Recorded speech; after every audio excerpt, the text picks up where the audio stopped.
My name is Leonardo. I'm an investigative journalism student at the University of Gothenburg, and I hope you're as excited to be here as I am. So EUTOPIA aims to unite 6 universities in a joint alliance of higher educational institutions to adopt a challenge-based approach to tackle the biggest challenges that face Europe and the world today. This session is themed on Work Package 4, EUTOPIA Placemaking, which aims to create a new space for exchange and dialogue across sectors, institutions, and regions.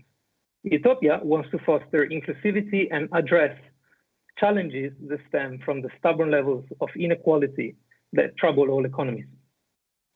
Our theme for EUTOPIA Week Spring 2021, Digitalization of Journalism, Creative Destruction or Utter Destruction, connects researchers, practitioners, and students on this topic, which is extremely relevant for anyone alive today, and especially for all of us here who are students about to enter the business world of journalism. So please bear with me just a little bit longer as I explain the formalities for today, and then we can start with our amazing speakers. First, please feel free to write any questions or thoughts or comments in the chat, because we would love for this session to be interactive and dynamic with questions and comments from you, the audience, rather than just the speakers talking. This is your chance to talk to 3 industry experts who are here to answer all your questions and doubts. Secondly, I will introduce our panelists, and we will start the discussion with a question, after which the panel can contribute with their thoughts, and you can participate through the chat. We have an assistant today, Daniel, who is in the background. You will not be able to see him, but he will keep an eye on the chat, and we'll try to get your comments and questions into the discussion. All right then, without further ado, let me introduce our panel. Today, we have with us Mar Jiménez. She's an economist and a journalist. She's the former general coordinator of EUTOPIA at UBS, and she's currently the chief of staff of the mayor of Barcelona. She has a broad experience as an economic and political commentator in the Spanish media, and she also led different government cabinets at the regional and local level. Picone, an associate professor at Vrije Universiteit Brussels, where he teaches in the International Master on Journalism and Media in Europe. He heads the research unit on journalism, trust, and participation at the Research Institute in Media, Innovation, and Technology, and he is also a member of the Flemish Council for Journalism. And last but not least, Jenny Wiik. She's an associate professor in Media and Communication Studies affiliated with Lindholmen Science Park in Gothenburg, Sweden. Her research interest is professional journalism and its challenges, and she's currently working on a research project, The Automation of Journalism, funded by Riksbanken's Jubileumsfond. So you can see that all our panelists are very established in the field of journalism and can provide important insights for students like us studying journalism and media, which actually leads me to my first thought and question. We have all seen the effects of the internet and social media on journalism and politics. We now live in an anarchic world anarchic digital environment, where anyone with a Twitter account can be a publisher, which is one of the reasons why journalism is facing new challenges, but also great opportunities. Some of the challenges that we're facing are the flood of fake news, Twitter bots, clickbait headlines, even job insecurity in this post-COVID world. But at the same time, we see new opportunities, new business models, low cost for connecting between international regions, more availability of data and transparency.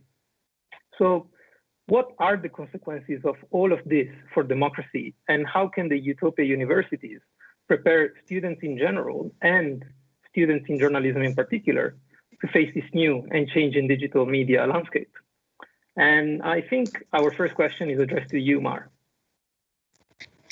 Thank you, Leonardo, for this introduction. And I'm really glad to be here as Chief of Staff of the Mayor of Barcelona, but also being someone who truly believes in the potential of EUTOPIA. As former General Coordinator for EUTOPIA at UPF, I must confess that I'm really happy to meet you all again. I can say that I feel also utopian. Okay, before answering your question, I would like to zoom out, identifying the trends that are threatening our democracies and above all our societies.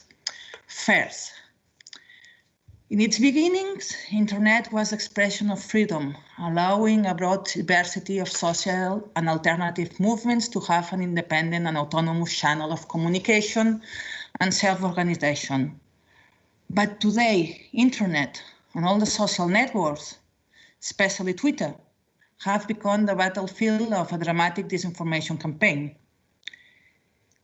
Internet and social media, Twitter and so on, are the arm wing for several far-right movements inspired by the, let's say, Trumpist tactics to spread fake news with the aim to undermine democracies and the liberal consensus, to boost public mistrust, promoting xenophobia, racism, and misogyny.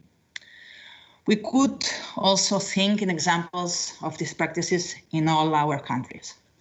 Second, added to these misinformation campaigns that have dramatically increased during the pandemic, we need to be concerned about the effects that the coronavirus crisis will have in our societies. The vaccine will solve the health dimension of the pandemic, but its social consequences will last years.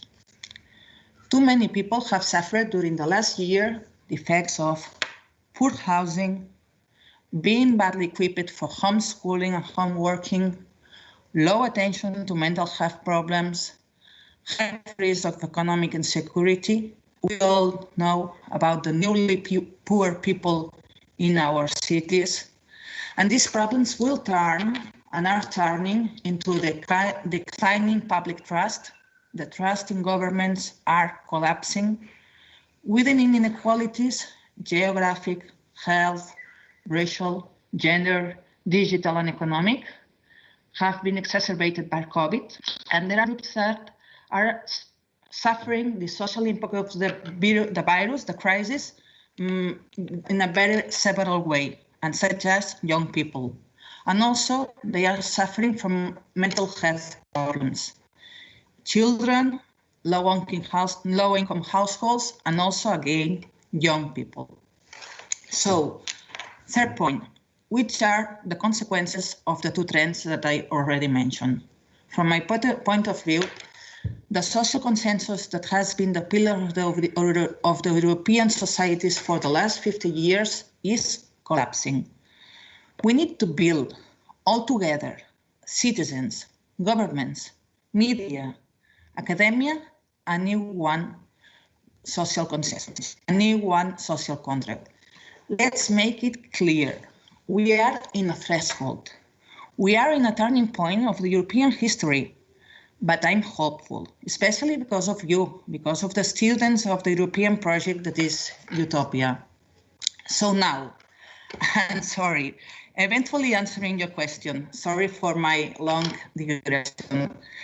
Paradoxically, in this anarchic digital environment, media are more important than ever. I want to stress this. Journalism has a key role in reinforcing democracies, but journalism must be guided by the principles of veracity, independence, whoever is the owner of the media, and responsibility in the public debate. So, Mar, considering your position in politics and your experience in the world of journalism, you find yourself in this middle ground, which is it's really good for us to be able to talk to you about this. What changes do you see in the relationship between journalism and politics? Leonardo, media have a crucial role in our societies, and even more nowadays. They are a pillar of our democracy. And I'm a great defender of freedom of expression and the freedom of press. And I understand that it must be editorial lines that are diverse. This is absolutely needed. But we should ask the media truthful and quality information that is verified. This is really crucial. And even the media are private. They are providing a public service. So they must fight fake news. They make atrocious damage to our democracies because it does not matter who is the owner of the media or which legitimate interest they have. journalists must be truthful. It's mandatory. And also, I'm thinking of the future journalists that may be attending the session, and I would ask also to the media a little less precariousness. If we want good journalism, we need workers in good working conditions. They must be a counterpower to our democracies. The future journalists have to have a job with good, fair wages and a good position and a good place to work. But I would like also to talk from my experience of Chief of Staff of the Mayor of Wiik. And I want to be honest with all of you. And if you have a transformative agenda that it's uncomfortable for several economic and financial powers, as we have, and these financial economic powers are the owners of most of the media, you can take it for granted that it will not be easy to appear at the front page, and it will not be easy to appear in positive terms. But these are the rules, and if the media are truthful, no objections.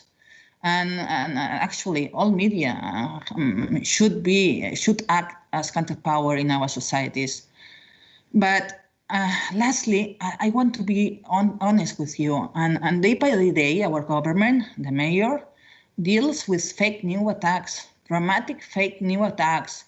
And I want to say that fake news are not a problem for a government, for our government, whatever its political color, whatever the political color of the government is. And fake news, we have seen this in the States, fake news is a threat to our democracies, and we must fight it, not only as governments, but also as citizens. And I would say, lastly, that as governments, that all government must deploy a strategy to actively dismantle fake news. Now this is mandatory, and at the mayor offices, at the mayor's office, we have this strategy for sure. And it includes communicative responses, but if needed, also legal response. And the last thing I would like to stress is that we also need to be innovative in communications, because reaching citizens has never been easy, but the disinformation campaigns that we are suffering are making it even harder. So we have to adopt brave decisions to test new ways of communication, using Telegram channels, using Instagram, working with social media influencers and validators. The Biden campaign was focused on Facebook moms. They said, tune out Twitter, focus on Instagram and focus on Facebook moms. And the case of the mayor, we are focusing also in Facebook and Instagram, because I don't know, perhaps you all are aware of this, because we have had a lot of a big controversy the last days, because Nicolau actually announced on Sunday that she has left Twitter, and she has 1 million followers, but she decided that the best she could do was to leave Twitter. So it's an open debate, and it's really on the table. This is the main issues I would like to share with you, and I'm open to keep discussing this later. That's great. Thank you so much, Mar. You also touch upon a key topic, which is, the media ownership is certainly a factor that affects citizen trust in journalism. And I believe that this is one of the points that your work focuses on. Correct. Thanks, Leonardo. And also, first of all, welcome everyone. I'm indeed working as an associate professor in the Journalism and Media in Europe master it's an international English-speaking master at the Vrije Universiteit Brussels. But I also work in a research center, and I am one of the many collaborators of the Digital News Report. and you might have heard of it. It's now in its 10th year. It's an international survey on news use, and about more than 40 countries are involved.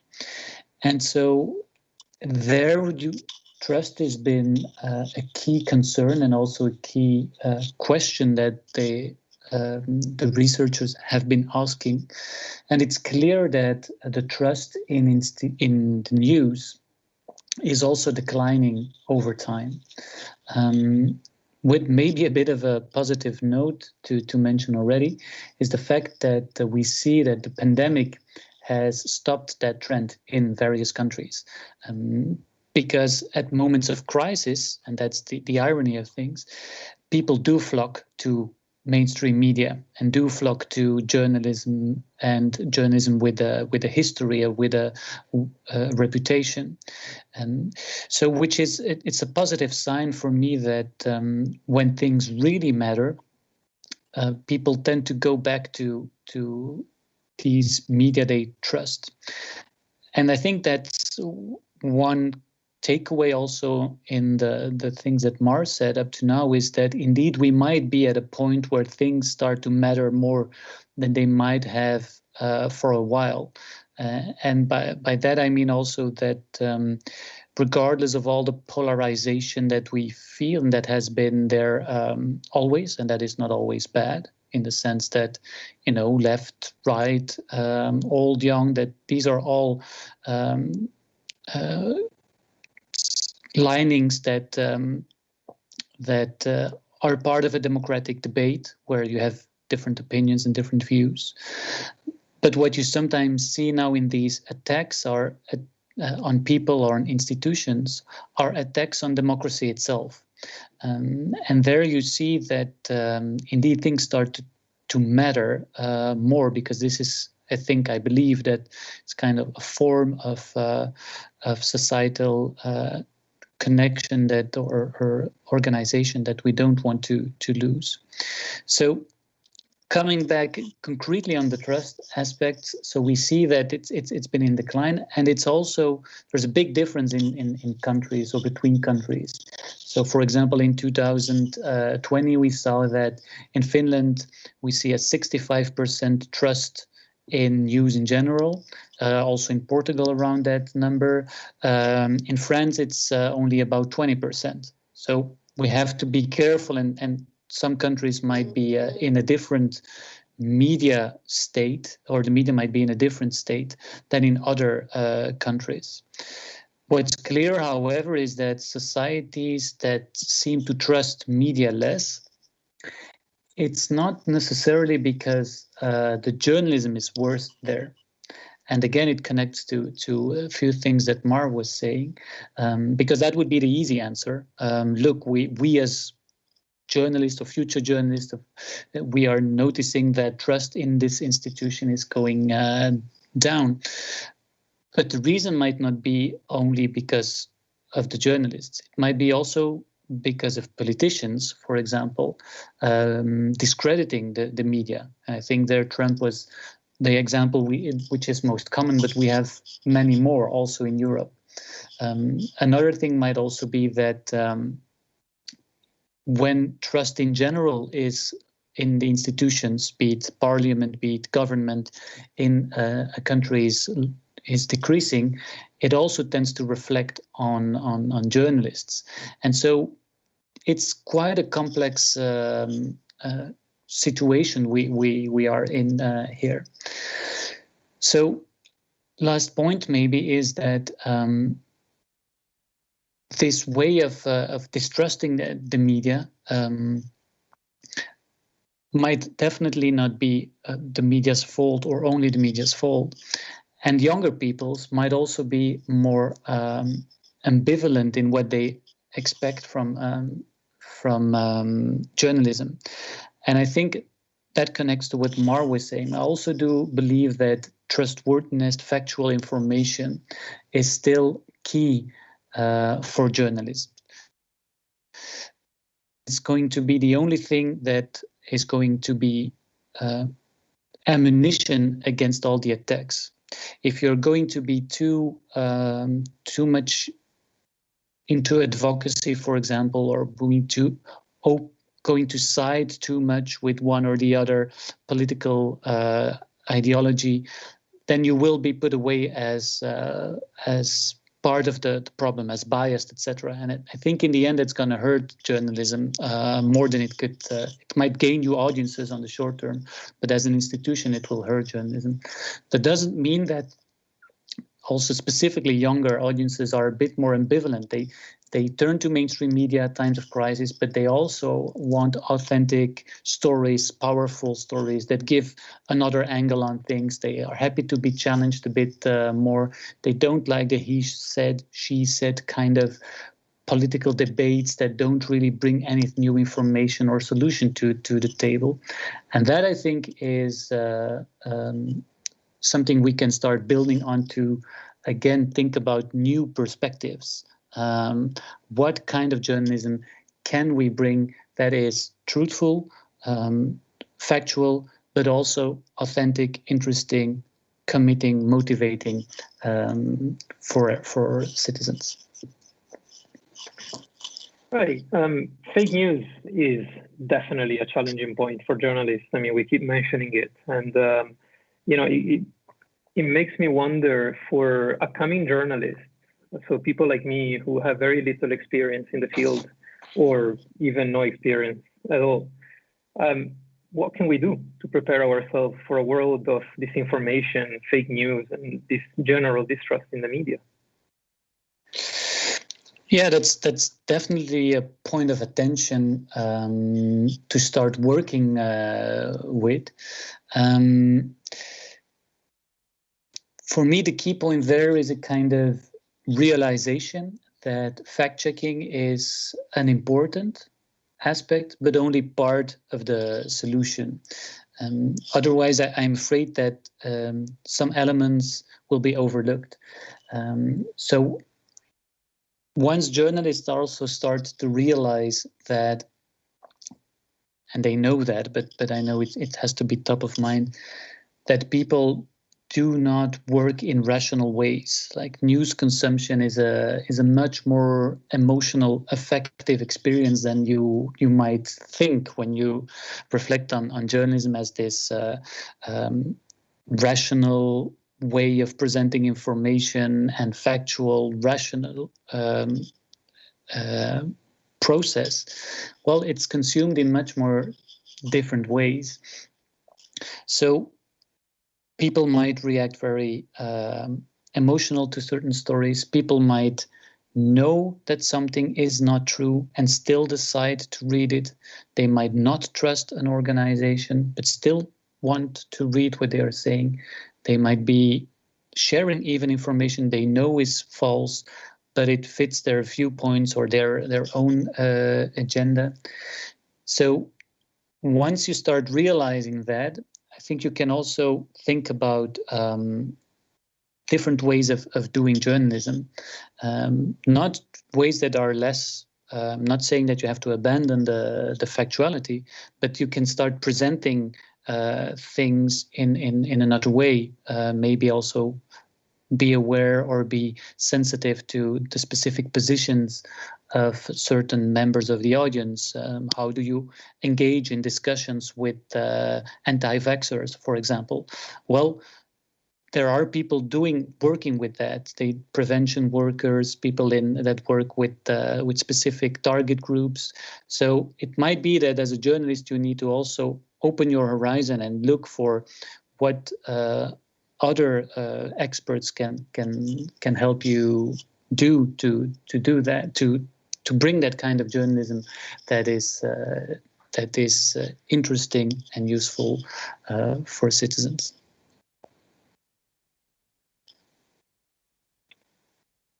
Right, and Jenny, fake news and distrust are just a couple of factors that are affecting journalism nowadays. So, in your experience, what other developments have you noticed? I've been studying journalism as a profession for 15 years. I've been affiliated to the University of Gothenburg and also trained future journalists at the journalism program there.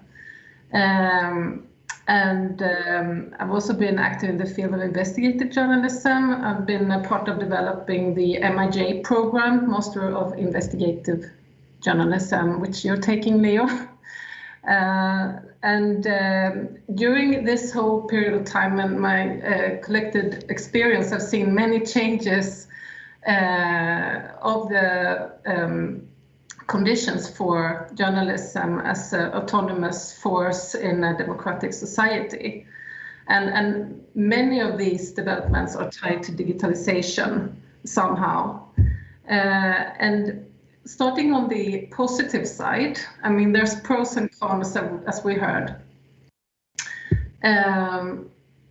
I would mention the augmented research possibilities. I mean, all this material available online, not only data sets, but also audiovisual material and,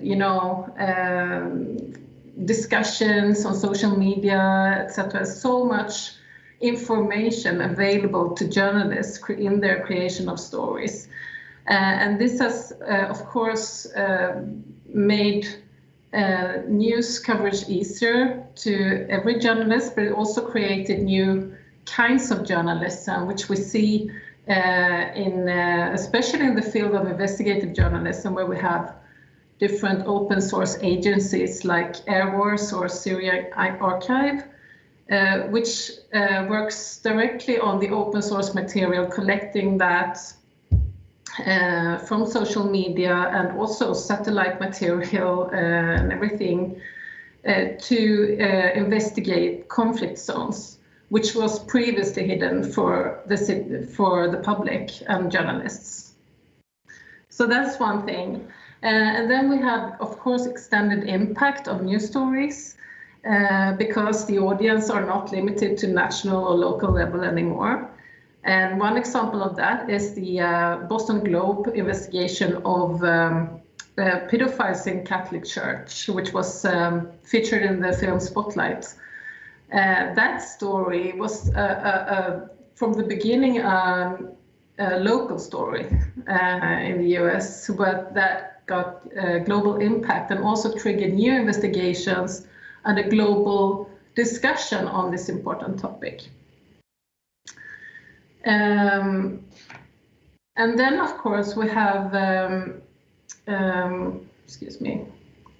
we have also a change in working method in the sense that the online environment has opened up connection between journalists and media houses in a way that was not really possible and not common ground before.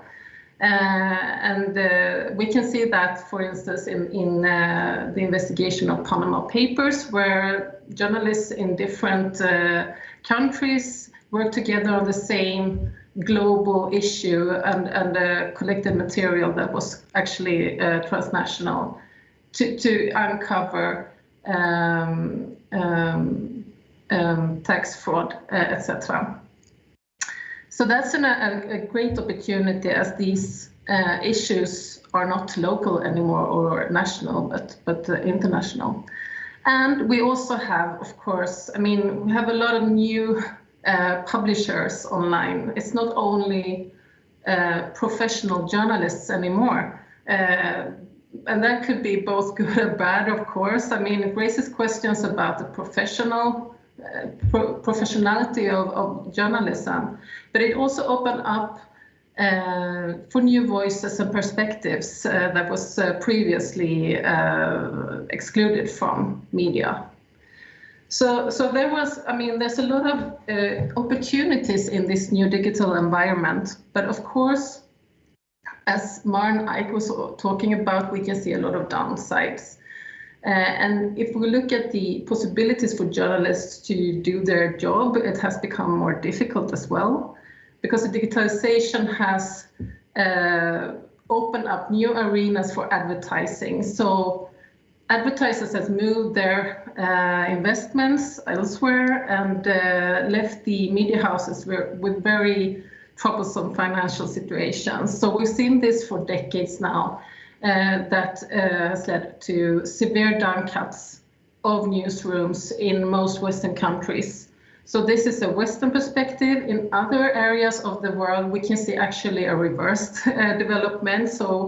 But in liberal democracies, where journalism studies has been focusing, we can see that less journalists are now doing more news, because the news cycle is not only from the morning to the evening, it's the around the clock. So yeah. Right.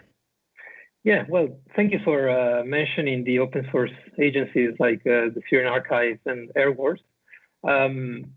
Personally, one that I really like, and I recommend to the audience, if you haven't heard of them already, which I doubt, but you never know, it's Bellingcat. They have very in-depth case studies where they explain how they use open sources to conduct investigations, which is very educational and insightful. So Jenny, you mentioned downcuts in newsrooms, which we all heard of, sadly. And but you also say there is a simultaneous increase in production demands. So what, in your experience, what do you suggest we do to prepare ourselves for this kind of work environment? Well, yes, it's a very good question. Because you're correct there. I mean, the business models are outdated in journalism, but journalism in itself is not outdated. So there's a great demand for good quality journalism among the audience. It's just the willingness to pay, maybe, or that has been not really there. I think maybe that media business is learning somehow now after 2 decades so they have revised their financial models. What should a journalist do then? I think that I agree with Ike that the core ideals of journalism are crucial, because that's sort of what differs journalists from every other communicator out in the public.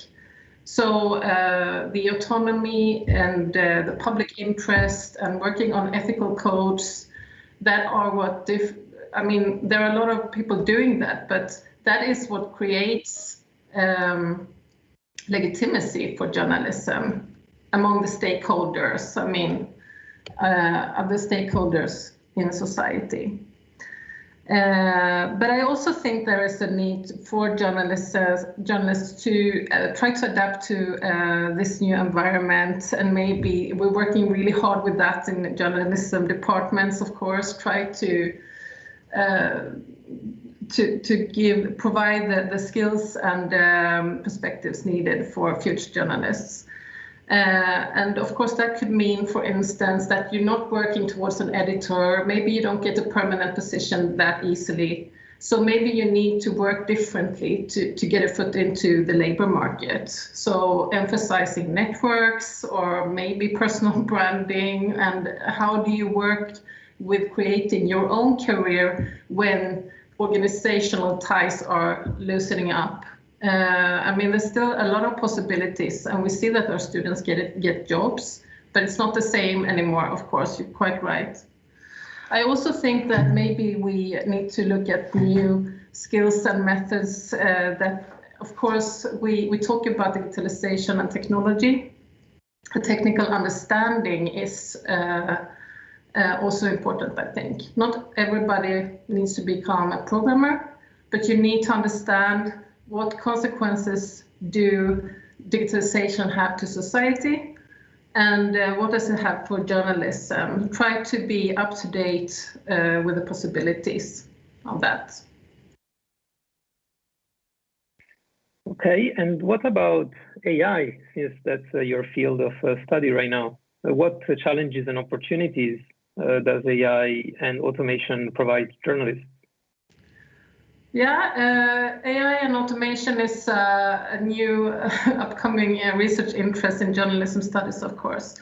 I think that media is a bit behind other sectors in the application of automation, but it will definitely emerge more and more.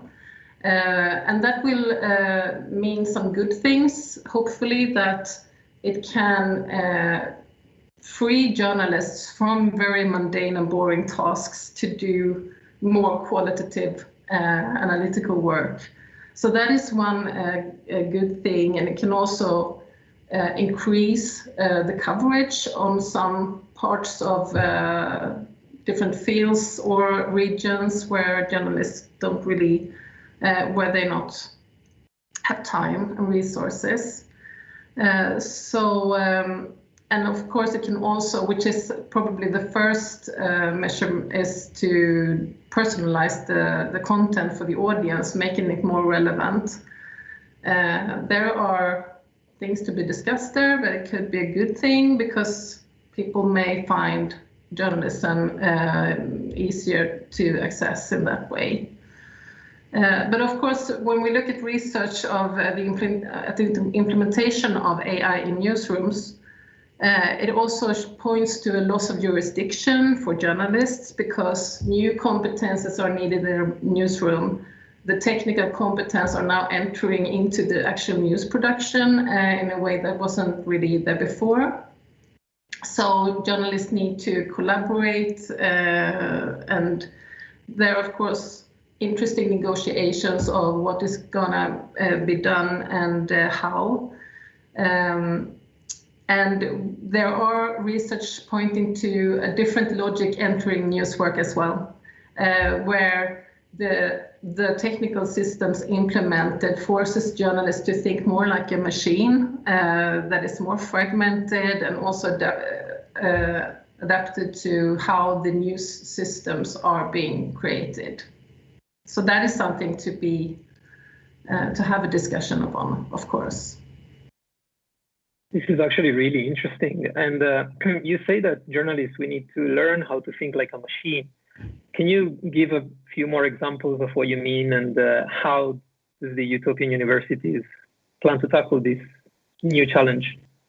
I would say that we need to work to counteract that development. I mean, that's a logical consequence of having to work towards these computer systems in newsroom, where you enter information into a small slot and it sort of publish it automatically. Then you need to adapt your information that you put into the system. So that's why humans adapt to the machines and vice versa. But of course, I mean, I think we all agree that journalism needs to be controlled by humans because we have emotions and we are much more unpredictable than a machine ever can be. And that is also what is typical to journalism. It's not about the predictable. So there are many risks with this automation development, also, of course, possibilities. But I think the most important thing is that we learn to understand what it means so that we can take charge of the development. I mean, it could be used for good and bad, but we need to and that goes for journalists as well, of course. So I think journalists need to learn more about what this is. Also, and this is my final point, I think automation will also have a huge impact in society in general. I mean, predictions say that more than 50% of jobs will be gone in 20 years because it's been replaced by machines. And we can easily imagine what that is doing to power structures, to political ideology, and, you know, economy. So also need to learn about that in order to put the right questions to politicians and others. Right, and yeah, thinking like a machine can help us to understand how to find a space in this new digital environment.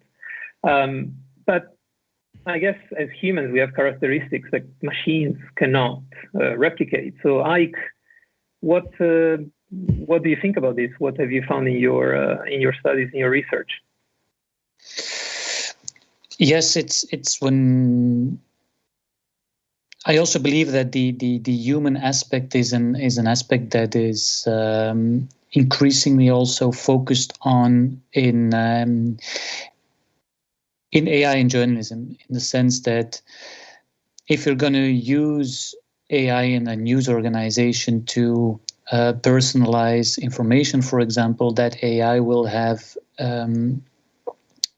will be made by humans. So the normative or ideological biases, etc., will also continue in the AI. So the human component will always remain important. The view that you adopt as an organization, the values that you deem important, the journalistic values, when you're going to want to make sure that they are translated into the AI that you would use. In that sense, it's definitely also a collaboration that journalists will have with AI or computers or robots in any form. And I am I'm positive about it, and a bit negative in the sense that I'm, let's say, critical. I'm definitely aware that if there's the reasoning behind AI, how it is now adopted in newsroom, is one of it's going to enable journalists to do less of the daily chores and more of the interesting investigative work, for example. And I think there's truth in that, apart from the fact that, again, the big organizations might be the ones that are going to use that AI to rationalize first. And so in the process, again, it might be jobs that are on the line, which is a bit of a general concern, that all these pressures, be it from technology and AI, being from economical sides, are making journalism a less easy profession to be part of. The threshold is getting increasingly higher and might end up with this elite group who can work on it.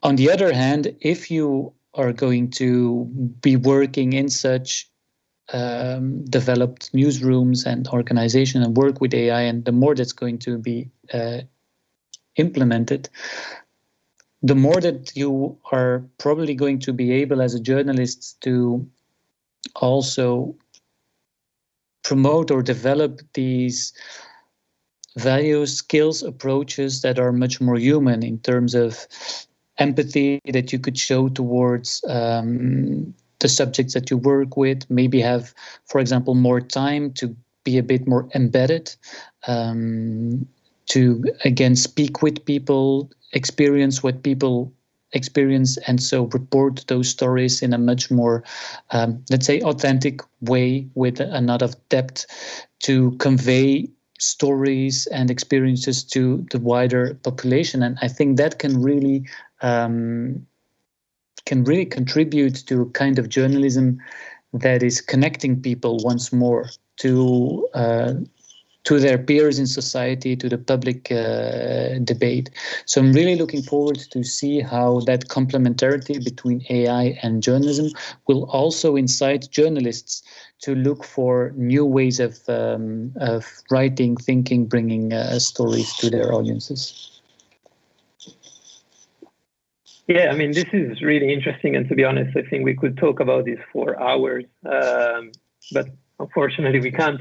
And also we'd like to give some space to the questions from the audience. We already have a few and they're really good. So I would like to ask the first one to Mar.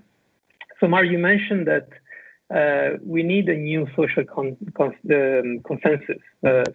You said that the consensus that has been the pillar of the European society for the past 50 years is collapsing, and we need a new one. So what new model do you have in mind, and what do you say is the role of journalists and aspiring journalists to achieve it? How can we prepare ourselves to accomplish it? Well, a difficult question to answer just this fast. But first of all, we are all seeing too much newly poor in our cities, too many young people without hope in our cities. So it's why I say that the social consensus, the social contract of Europe is collapsing, you know, and thinking out loud about the question. You know, the pillar of the traditional welfare state has been redistribution, so through social spending and taxes. And I think that we have to go beyond. If we want good journalism, and as I said before, and Ike and Jenny have been saying, we need people with good working conditions. And it connects to a pillar that it might be mandatory for this new social consensus, in which for sure we will need redistribution, as we have already had, but it's not working anymore.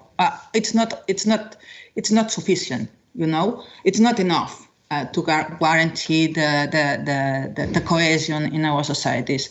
And we need to add to this new social contract distribution. And distribution means fair wages. It means less precariousness. It means best job conditions. And this, it's totally related to what we have been saying. If we want good stories in our media, if we want good journalism, we need good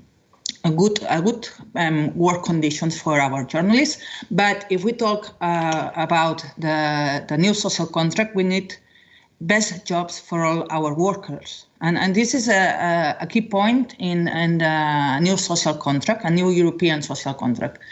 But we would need also pre-distribution. And what I'm referring when I say pre-distribution. So redistribution, it's the old social consensus, but it's not enough. Distribution, best jobs, best working conditions for everyone. And now I add a third one, it's pre-distribution. And it's connected to the improve of the educative system from college to university.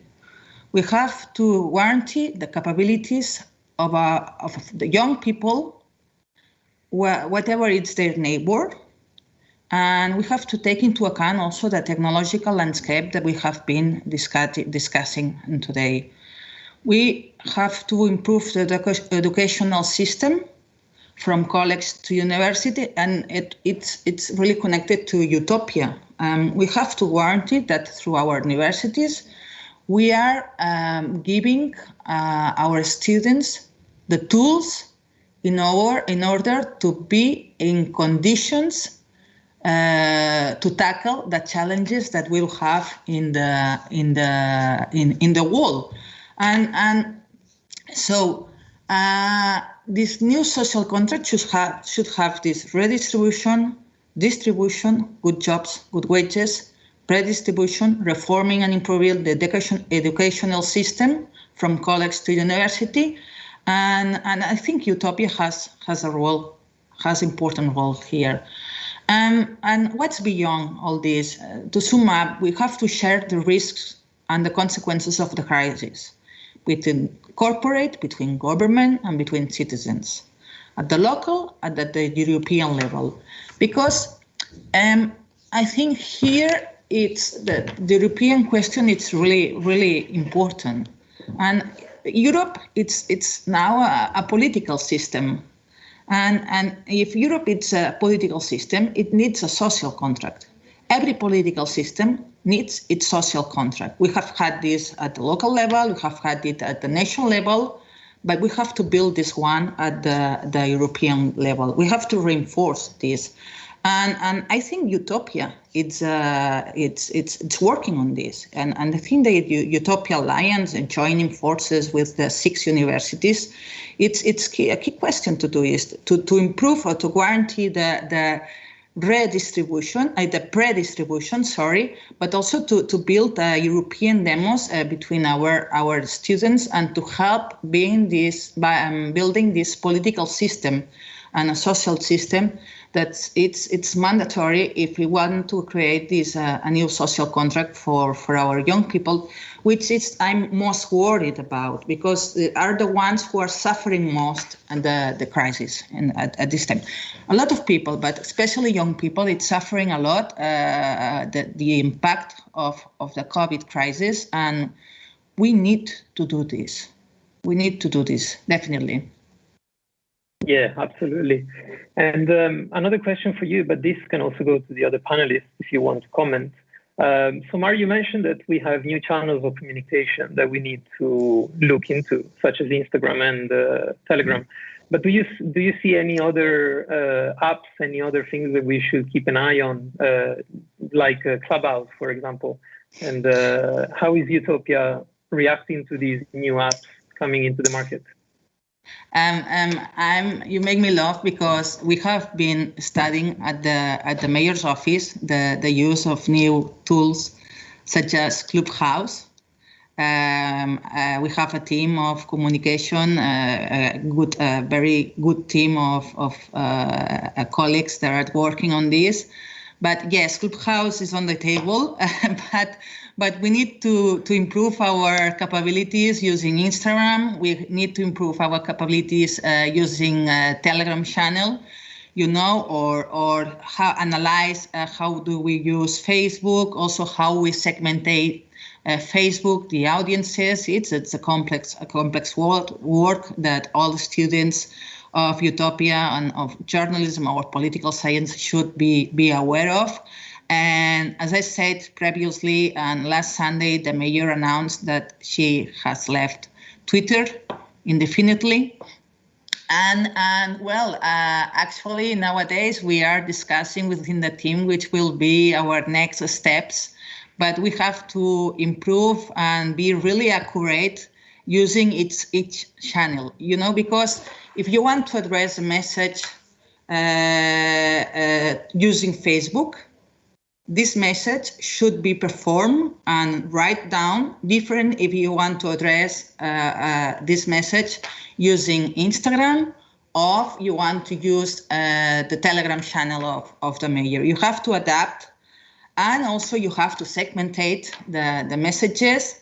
And beyond this, you have to explore new tools such as Clubhouse. And we have been discussing using Clubhouse, for instance, but one step of a time. And we need to know having a mayor with 1 million followers leaving Twitter has been a big news, and we have petitions from a lot of newspapers, a lot of radios, a lot of journalists asking, and there have been debates during the last week about which is the impact, if it's good, if it's bad, what it implies, what has happened with Twitter, in which was a space for dialogue and exchange of opinions, and now it's full of bots, full of hate, let's be honest. And it's really, really interesting. It's amazing, the debate. Yes, it is. And I think, unfortunately, we are about to run out of time. So we have one last question. And again, this is for all the panelists. And Ike, maybe because you've been working on this, you can start. Again, can you just touch upon how can we improve how the public sees us as journalists? I think this is quite important for all of us as well. Yeah, sure. Well, one element that we see emerge increasingly in thinking about journalism is transparency. And I believe that it's a useful value to carry with you as a journalist, because it will also make it easier for audiences to follow your reasoning. And as I said before, it's not because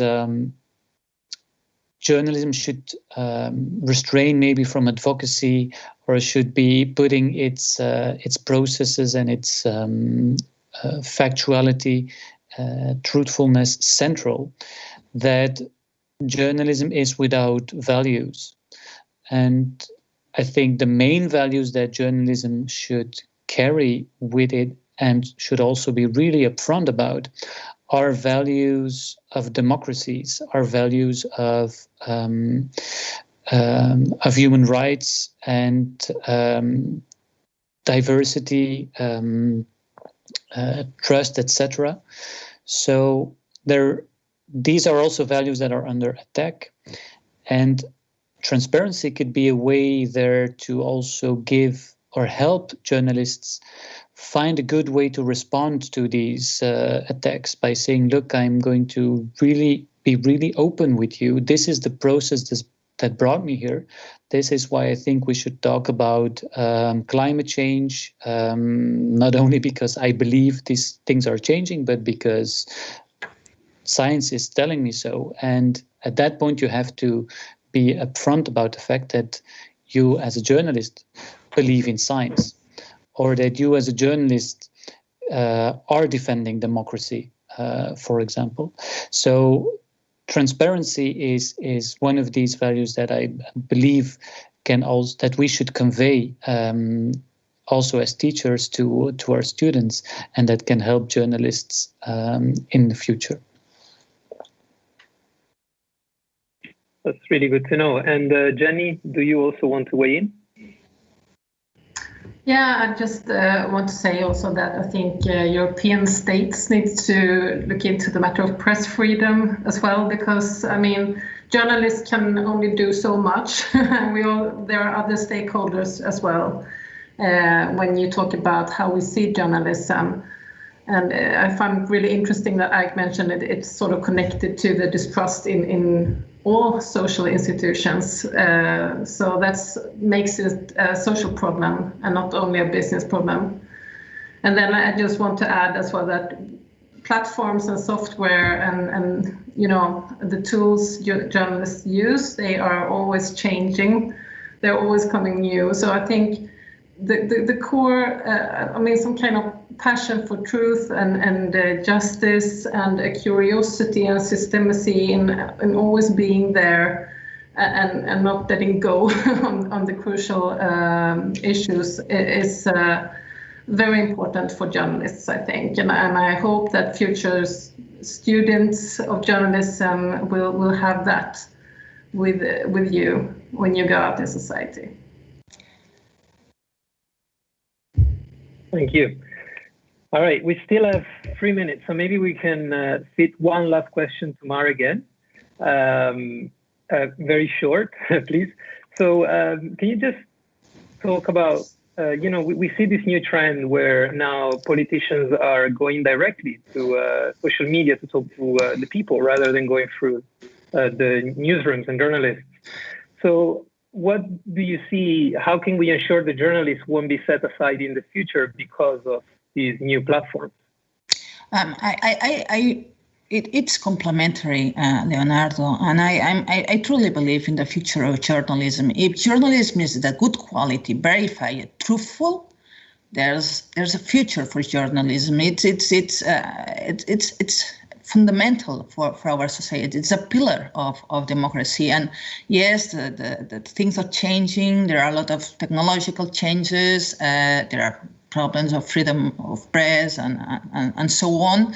But with good journalism, with good stories, with truthful journalism, and a journalism that has diversity of opinions, but it's truthful, I truly believe that even politicians, governments, whatever, can communicate and can transmit ideas through other channels such as Telegram, Instagram, Facebook, or Twitter, or whatever. Journalism is essential in our societies, but the key question, and sorry to say it again, but the key question is we have journalists well paid, empowered, and the media are guaranteeing good conditions and the freedom to these journalists to work and to do their best as professionals. I'm truly convinced that the journalism has a brighter future, even the changes that we are seeing in our societies. That's really good to hear. All right, well, unfortunately, we are running out of time now, so it's time to say goodbye. And thank you all very much to our panelists for your participation and for the audience for the questions. You made altogether this event very insightful and enjoyable. So if you're interested in further discussion on how European university alliances are working together to establish new higher education models, make sure that you attend also the session, How can European University Alliances contribute to the integration of education, research, and innovation, which happens tomorrow at 9:30 a.m. Stockholm time. And again, thank you for participating today, and have a good day, everyone.